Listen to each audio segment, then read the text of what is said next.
Behind me is the 2023 BMW 330e, the plug-in hybrid. I'm gonna give you guys an in-depth first look at the LCI 330e. Now the car was refreshed for 2023, that mid-life facelift. I'm gonna go behind the camera and I'm gonna show you guys everything you need to know about the brand new 330e hybrid LCI. All right, so let's talk about everything that is new on this vehicle. There's a few things you notice right away. First thing is this is Phytonic Blue. So that's the exterior color. We have Canberra beige on the inside. But the first thing that I noticed different is the wheels. Now these are style 796 aluminum wheels, and usually all the BMWs have been kind of going away from the aluminum color. It was really popular about a decade ago, but we've been kind of going away from the aluminum wheels. Like you'll see most cars will have bicolor wheels like that M6 over there, or we kind of have more of a gray set of wheels like on that X4. But the aluminum wheels are making a comeback on the 330e, the only model that's getting aluminum wheels that I know of. And these are the style 796 18-inch wheels with Pirelli all-season tires on them. Now you will notice the hybrid has that blue inside the roundel there, but these wheels were normally black and were on our winter tire packages that you could get. The 18-inch winter tire packages will be a black 796 wheel option. So it's interesting to see it back, but in aluminum color. The next thing different is going to be the kidney grille. So the kidney grille is pretty much the same size with a little bit of a tweak in the design. Especially right here, you can tell where it meets the headlight is now a straight. But before on the old design, there's a bit more of a curve. So comparing to the old one, the new design is definitely refreshed, and then so are the actual kidney grille slots. Now it's like one thick one that has a center curved out to give it this kind of illusion of a dual slotted kidney grille, but it's really only one slot on each of them. And then it looks like behind here is more of like a flat, flush plastic instead of it kind of being more three-dimensional and being part of the kidney grille where it opened up, where it looks like this one's all just flat plastic, where this active kidney grille probably like rolls up like this instead of opening up sideways like the last kidney grille did. Then you'll notice the headlights are also different. The older headlights had a bit of a bump up here in the bumper, where this one now brings the line all the way along the bottom. These are the new design. We have more of that iconic BMW angles to it. Now on the last gen, you had laser light headlights. That was the only one that would be getting those. And then the normal LEDs were just like strips along the bottom. Now it is a little bit different where you have a lot of an overhang. There's no more laser lights. And then when you go for the adaptive LED headlights, you basically just get like the corner lights and then blue accents built in. Now the right turn signal, or either of the turn signals, is going to be that outer ring is going to be the turn signal, just like that. And this is how they look illuminated. So you have the kidney grille and you have the headlights. The next thing is the front bumper. The whole front bumper was redesigned. Now this is a non-M Sport package front bumper. So there is an M Sport package that you can get.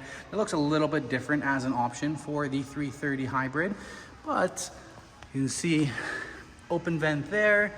No additional cooling there. And you can even see closed flaps behind this grille. So we have more active air vents on the bottom as well. So pretty much if it doesn't need any air, it's completely closed off at the front, and those will open up if it needs to. Now, just like last year, which was introduced last year, the emblems have a blue ring around it. Now let's move on to the back of the vehicle.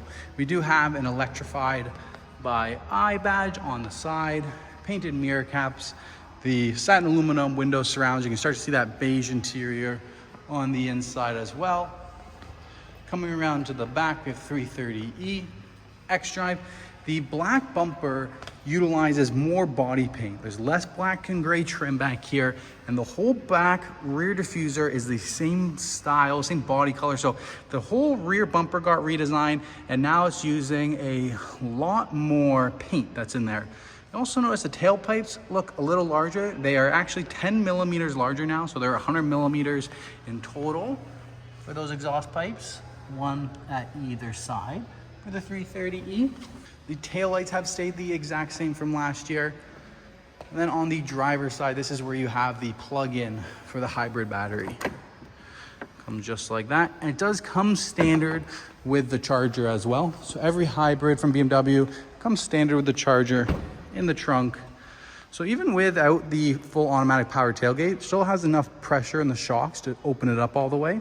And this is what the trunk area looks like. So Have a gift bag there waiting for the customer's delivery.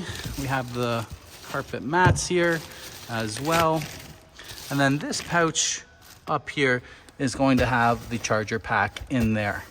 With the carpet mats up there, there's a little bit of storage area, kind of empty right now, or you can lift that up, have that flat, just like that, and then have storage underneath there if you wanted to, or like it was before, you can just have that pressed down against the ground and you have the most trunk space possible.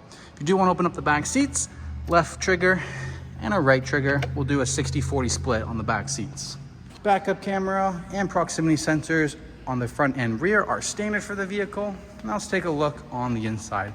Before we get to the front with that new curved display screen, let's take a look at the back. This is the Canberra beige Sensatech, so it is perforated as well. Looks like this headrest is no longer folding. Last time you could kind of fold this back and tuck it out of the way. It looks like now only the center one has that ability. Looks like the center fold down is the same with 2 cup holders. You can see how the Sensatech is perforated as well. In the center console, there is its own climate control and 2 USB-C ports there. Not too much well, really nothing has changed in the back seats besides those headrests. One thing that's new for the 330e as well is the new fin antenna. It is now kind of 2-topped slat at the back instead of that typical shark fin antenna. Now let's take a look in the front. So once again, this is a non-M Sport package, so an X-Line package. So we have the aluminum trim here. Oh yeah, iDrive 8 always has that opening display, which is really nice. Black pedals, the Canberra beige front seats, perforated as well. I know all you guys want to see iDrive 8. You want to see what the curved display screen looks like. Well, here it is.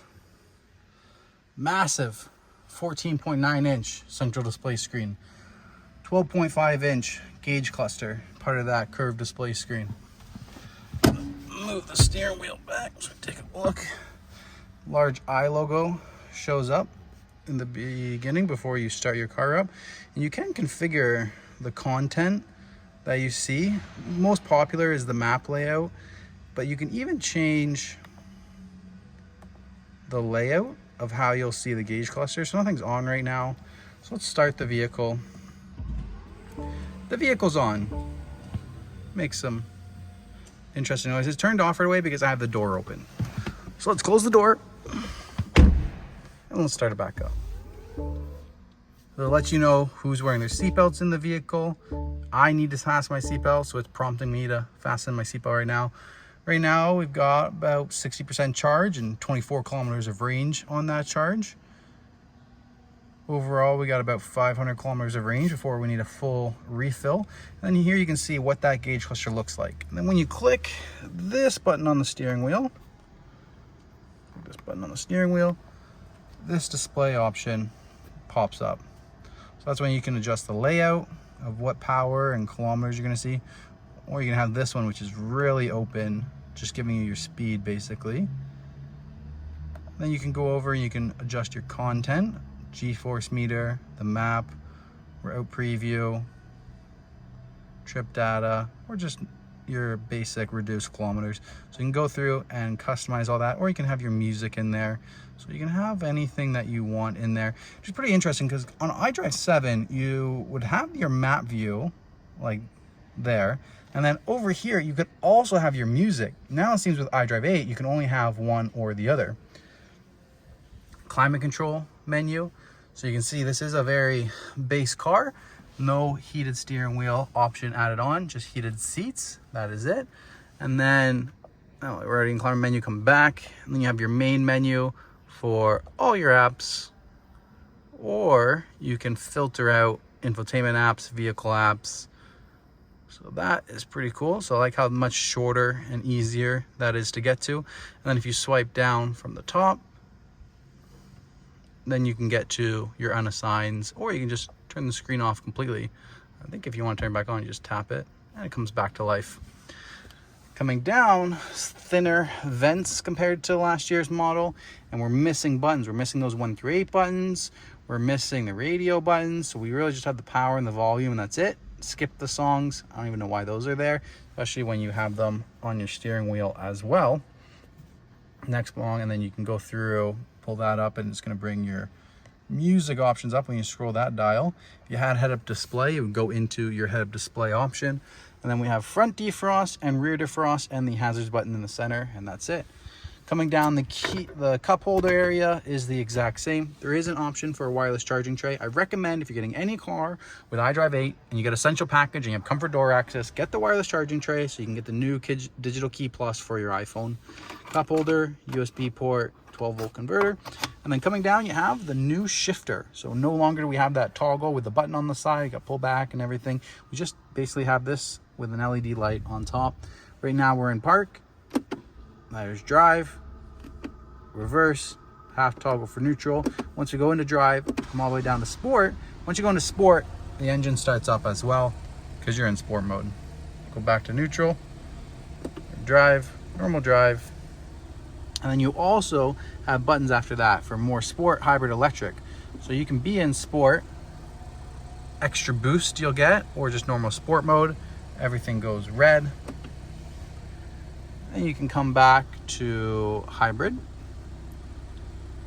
your hybrid mode. It's like that normal one that we started in. And then you have pure electric mode. As you can see here, the gas engine cut off. The whirling of the electric car comes back. So now you can see, depending on how much power and how fast you want to go, the blue is your electric range. No matter how much you step on the pedal, it won't exceed those limits until your battery is depleted.